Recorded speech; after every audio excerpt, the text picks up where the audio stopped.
Untuk menjawab soalan yang pertama, saya perlu menghasilkan satu graf garis berdasarkan jadual yang telah diberikan.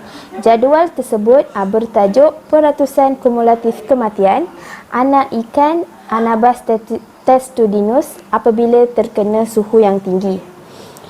Untuk suhu telah disediakan 3, iaitu 28 darjah Celsius, 30 darjah Celsius dan juga 32 darjah Celsius. Untuk masa yang telah ditetapkan sebanyak 24 jam, 48 jam, 72 jam dan 96 jam. Berdasarkan jadual tersebut, apabila terhasilnya graf, kita dapat melihat bahawa pada suhu 32 darjah Celsius, peratusan kematian tersebut meningkat sebanyak 85%, manakala pada suhu 30 darjah Celsius, kematian berlaku sebanyak 55%, manakala pada suhu 28 darjah Celsius, tiada berlaku kematian. Di sini dapat dilihat bahawa pada suhu 28 darjah Celsius adalah suhu yang tersesuai untuk anak Anabas testudinus untuk bertahan hidup. Itu saja, terima kasih. Okay, where 50% mortality occurs, the time for 30 Celsius is 93 hours.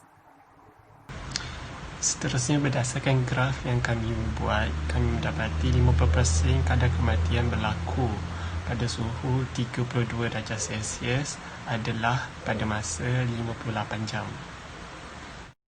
Okay, for the third questions, which is to describe what method that we use to obtain the answer for the second questions.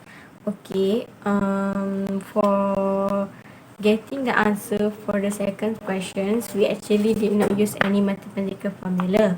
So we're just going to use the graph that we obtained from the first questions. Okay, how we get the answer is like this.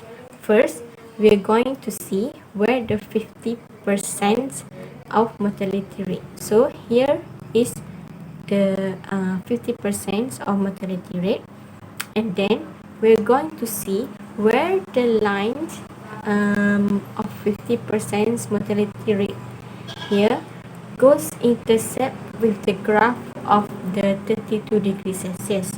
So right here we can see the lines of the 50% of mortality rate get intercept here. They intercept here with the graph at 32 degrees Celsius. So once we get the locations where the intercept happens, we goes down to the x-axis, the time axis. So we make a straight line goes down here. So we can see the answers here. We can obtain the answer here. Same goes to the 30 degrees graph. We're also going to make a straight lines across here.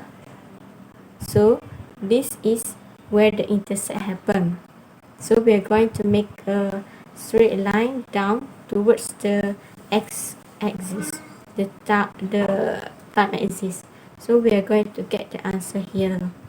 For the 32 degrees, the hours that we get is 58 hours, while for the in average, from table 1, it was found that the cumulative mortality of Anabas testudinus fingerling from at 28 degrees Celsius was 0%, 30 degrees Celsius 18%, and 32 degrees Celsius was 41%.